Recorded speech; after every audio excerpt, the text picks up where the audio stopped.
Hello, welcome to my channel.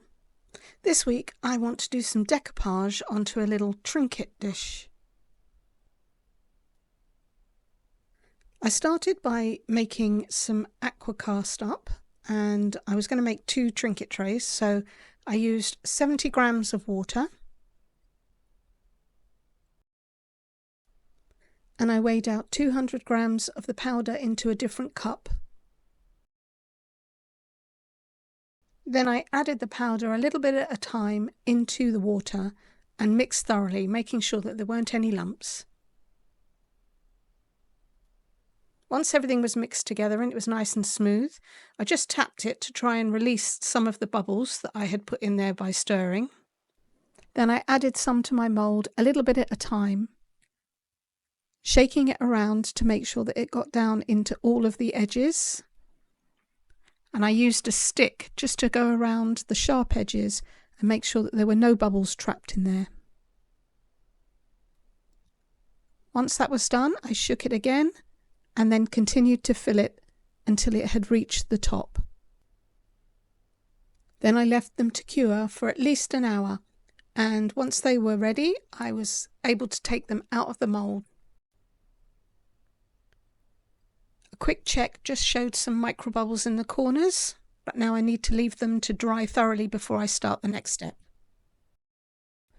I printed out some bee-themed Clipart from Creative Fabrica, and I just used my inkjet printer and I printed onto some copy paper.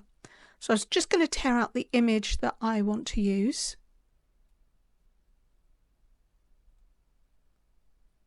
Now I want to get rid of some of the extra paper around the outside. If I tear towards me and keep my finger on the inside of the picture, I get a nice frayed edge, but I don't tear any of the picture away. So I'm just going to go around the outside and remove as much as I can, as close as I can, and then I will test the fit in the actual coaster. I just used my thumb and my fingernails to push against the edges so that I can mark where I need to remove some more of the paper. And then I was able to continue tearing around until I got a much better fit into the bottom of the coaster.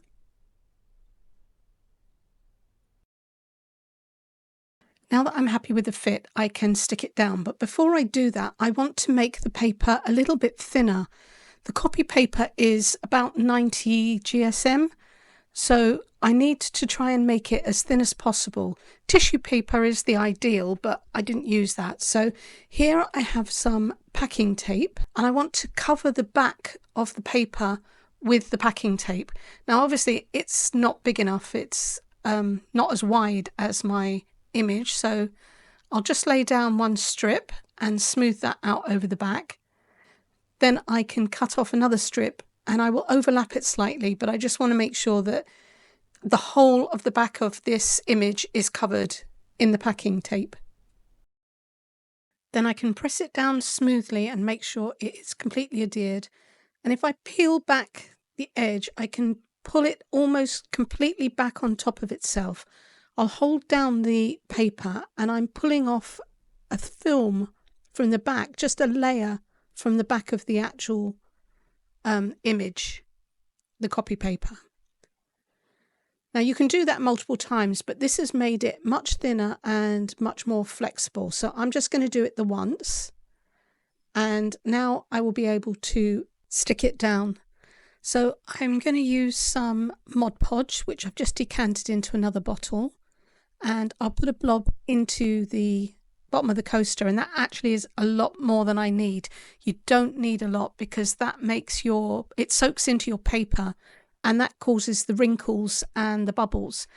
You just need enough to stick it down. So I'm going to smooth as much of this out as I can, and then I will scoop some of it out using my brush. I'm just putting it on my silicone mat, but I need to just have a thin layer so that I don't dampen my paper too much. Once that's all spread out, I can put the paper in, and then I will press it down and smooth it out with the brush so that I get a coat of the Mod Podge on the top, and this is sealing the top of my paper. I want to add some epoxy resin to this, but I don't want the paper to change or the epoxy to soak into it. So just a thin coat, enough to seal it.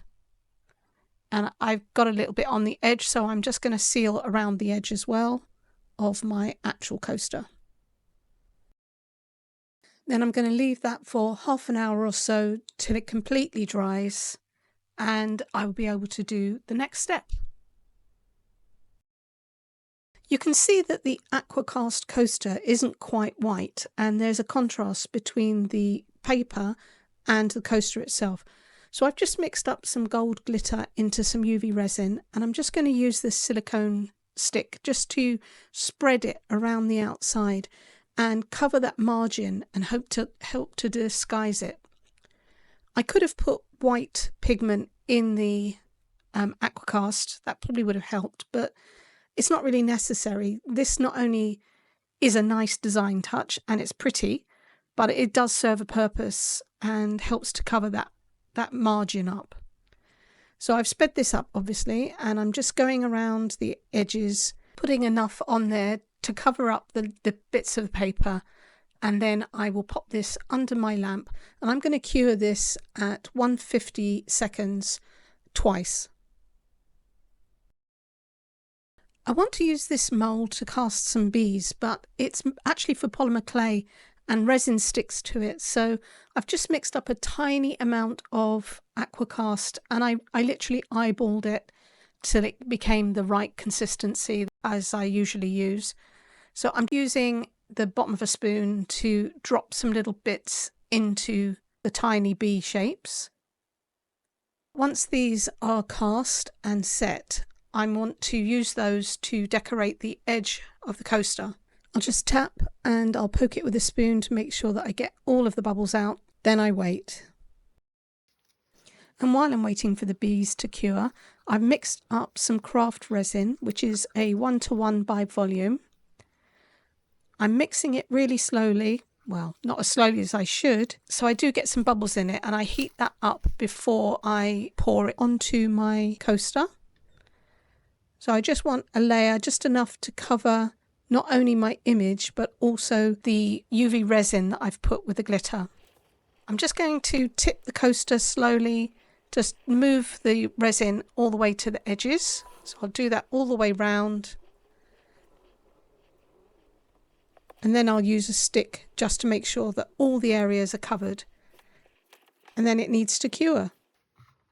The bees are ready to demold, and they pop out really easily, so it's great to know that I can use aqua cast in this kind of a mould. So I'll just take them all out, and the next step is to leave them to dry for a little bit before I can paint them. I'm just going to use some acrylic paint to give them some colour, and then I will add a little bit of UV resin or varnish over the top just to seal it in. Cute.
Once I finished painting them, I mixed a little bit of the blue and the white UV resin that's on the side there. I coated the wings and then I added some glitter just over the top by sprinkling it from my stick. Then I cured them. I used some acrylic varnish to cover the bodies and then set them aside to dry. Once they were dry, I used some B7000 to glue them onto the edge of my coaster.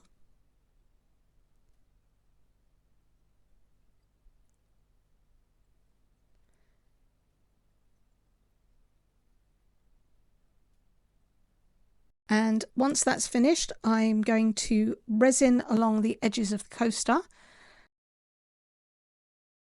And I got a little bit of alcohol ink from a previous project onto the side, so I'm going to cover that in a gold foil. I just need to put some size on the top, let that dry, and then I will be able to coat it with a foil. But first I need to let the glue set underneath the bees. I used JDiction's high viscosity UV resin, and I put a few drops along the top of the rim, and then I used a stick to spread that out so that it covered the whole surface.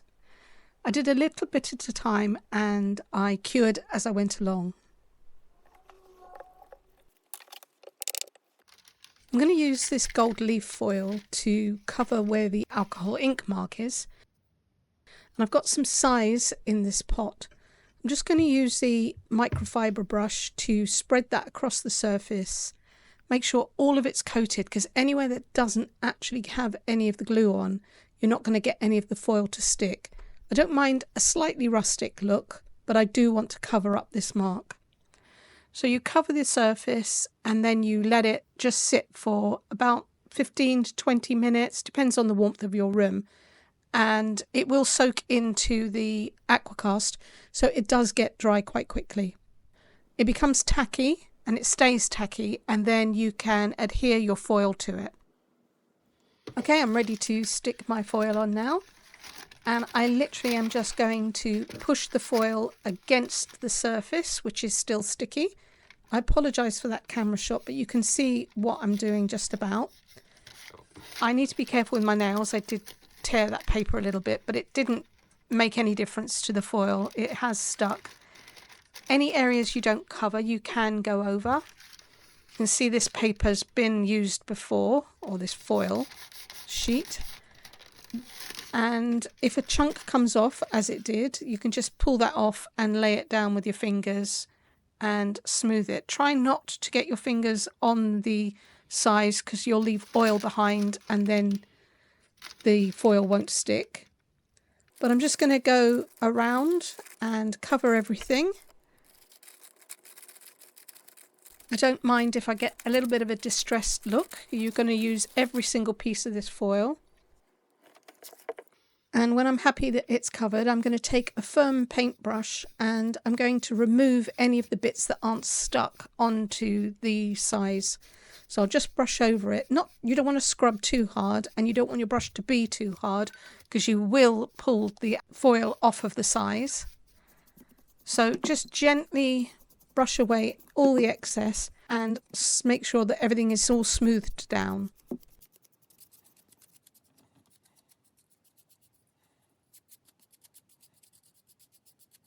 That looks much better. I've managed to cover up that mark, and I think I prefer the gold sides to the plain anyway. I'm not even going to waste these. I will pick them up with some tape, and you can use this in another project. I've shown that before, and I will link that up in the top corner there.